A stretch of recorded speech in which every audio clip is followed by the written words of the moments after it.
Getting to know them personally with interviews on Rock Made of Metal.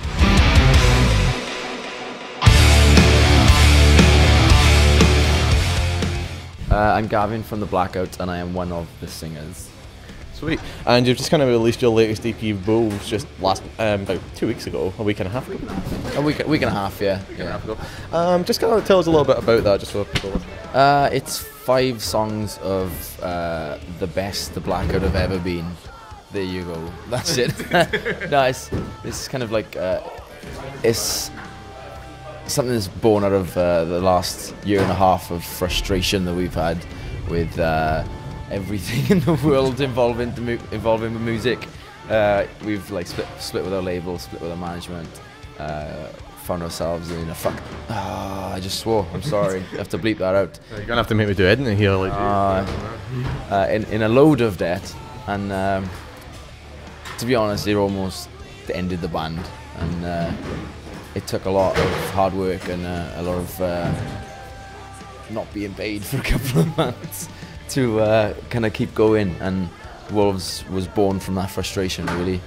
We continued writing because we thought, well, we may as well just keep writing, just in case, you know, we didn't have a label, we didn't know where we were going. But we carried on, and we decided to do the Kickstarter, and then that went ballistic. You know, 28 hours we really reached our target, and yeah, it kind of went from there, really. How does it feel that you were on the brink of destruction, but basically the Blackout fans more or less saved you from that?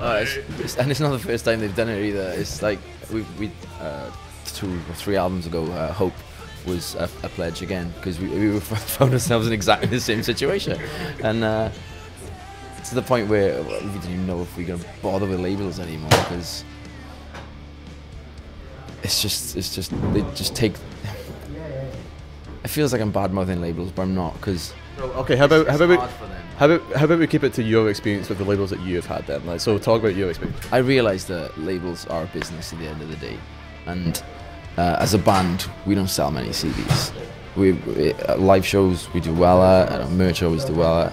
So a lot of bands now have to do these like 360 deals where labels not only take the money from CDs but from their live merch and their live shows, and that's kind of what made us, that constricted our revenue stream to the point where we couldn't afford to pay ourselves, or couldn't even afford to do shows. They'd be off for a show and we'd be like, we take everyone's commission off the top and we lose their money, and you're like, I want to play this show, but do I want to do it for minus $1,000? Like, I don't think I do. You were just put in quite a difficult situation in terms of how to give back. I mean, you know, I play a show for free, but at the end of the day, it's, as a professional musician, I'm going to do rabbit ears.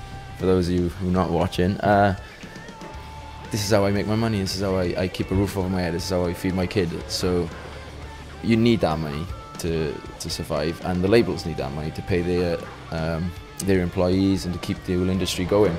So it got to the point where we forced their hand pretty much to drop us, and so we could move away from all these like 360 deals.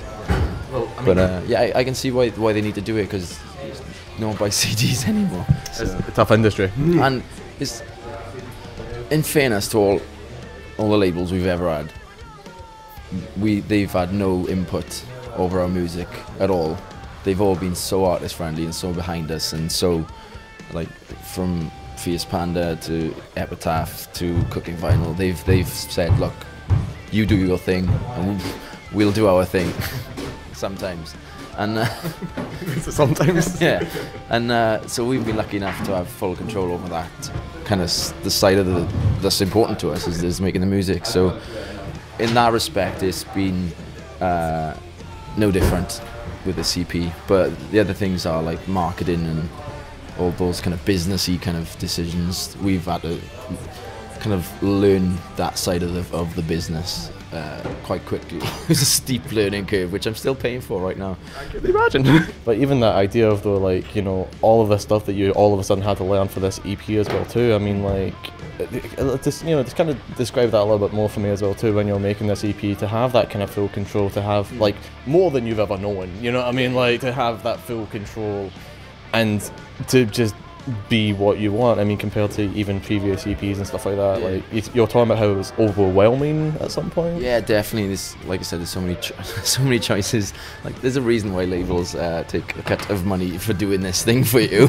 You know, they do a job, like, so it is overwhelming. And but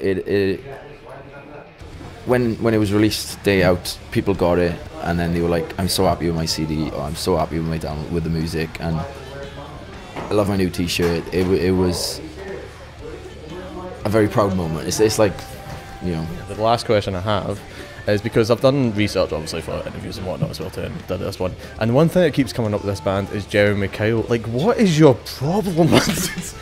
I know you said you got to do a lot of editing, but the guy's a cunt.